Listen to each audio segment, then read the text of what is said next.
भैया आ गया है खेसारी भैया का पूरा देसी होली, देसी टाइप का एकदम मस्त होली का सॉन्ग है ये तत्काल आजा। और देखिए कितना प्यारा सा सेटअप लगा हुआ है धर्मपाल भैया के और इतना मेहनत किया गया है इस गाने में, कट टू कट पूरा देसी टाइप का बनाया गया है। और ये देखो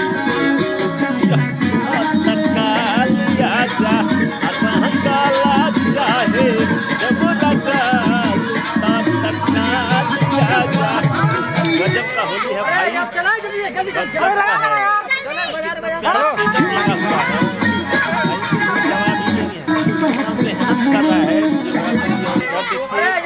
ये हम दूसरे लोकेशन पे आए हैं और ये शूटिंग दिल्ली में चल रहा है। सरवनपाल भैया जी कैमरा चला रहे हैं, पवनपाल भैया जी डायरेक्टर हैं और कितना क्राउड का बच्चे हैं, सारा मेहनत किए हैं, पूरा देश इतना प्यारा सबको काम करने में एंजॉय आ रहा है। और रानी जी डायरेक्टर में प्यारा लोकेशन भी सजाया गया है और काफी सारा मेहनत हुआ है इसमें भाई। देखो ये देखो गाड़ी में चल रहा डांस कर रहे हैं, तो अलग अलग लुक में काटा गया है भाई, कट और देसी म्यूजिक है देसी। और इसी गाने पे तो भैया हुआ तो बिहार में बड़ा